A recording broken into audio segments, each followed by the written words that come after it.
Lawson joins us after a hard-fought Audubon win over Missouri Valley. They had taken a lead there late. You guys rallied back. What did you guys do down the stretch to get the game back in your favor? Just we looked at each other and we said we got to keep it in overdrive. Can't let off now. We were doing pretty good. We had to just keep up there with them, and we knew we were getting a little gas, but we just had to keep the foot on the pedal.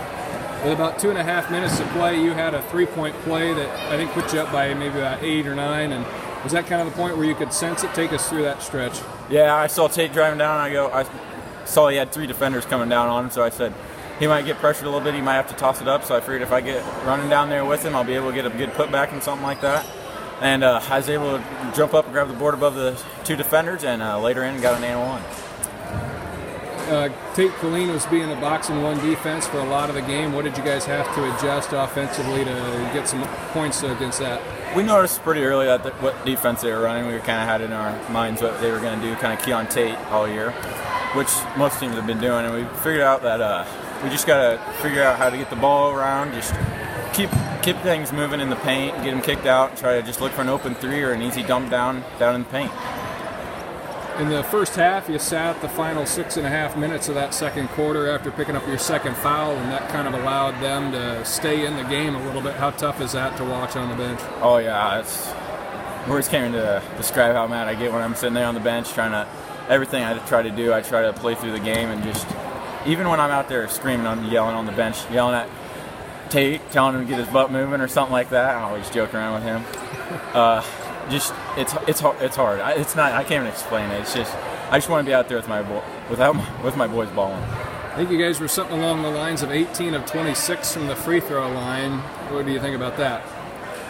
Sounds a pretty good number to me. I guess if we can stick it around there every game, I'd be happy with that. How big of a win is this against a team you beat by 11 last time? You beat them by 14 tonight. We knew coming in this is a must-win. We know our conference pretty stacked. So we knew this was one of the games where we were still going to have to compete, but it's going to be ones that we could probably just, if we played it the way we can, we were going to come out with a win. They shoot a lot of threes. They did have one big guy who got 8 of his 10 in the second half, but tell me a little bit about what your role was defensively tonight and evaluate how you played on that end. Defense, I was guarding number 23. He's kind of a point guard kind of day. I've usually seen him down in the post, so I kind of had to transition to guarding from post to point guard in a couple minutes when he stepped on the court. But we got it figured out. He came out right out of the gates and shot 3. So I kind of leaned up, got a little pressure on the ball when he got the ball, and ended up working pretty well because he never got any 3-pointers after that. A lot of sophomores are seeing playing time for you right now. Ethan Clucky had 5 points tonight. Marcus Olson had 5, most of it in the second half of those 2.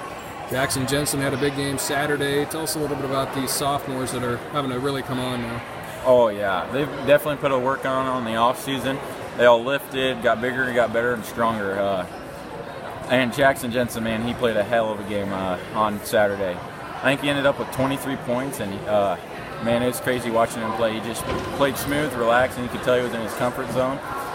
But you got boys like Marcus Olson who just came in and just knew what he had to do, and he got her done. And Ethan Clucky stepping up, oh man, just seeing a freshman guard, those top seniors in the Western Iowa Conference is crazy. With just a little over 2 minutes to go, and you guys were up by, I think you were up by double figures, Coach Molinex called a timeout, and it was a pretty spirited message. Are you allowed to kind of say what took place there? Just said keep your foot on the gas, you can't let up now. Definitely showed out on the court that we just got, if we keep our foot on the gas, it's going to end up pretty good for us. So we lived and learned by that. Anything else to add about the win? I think that's all. Thanks for your time. Thank you.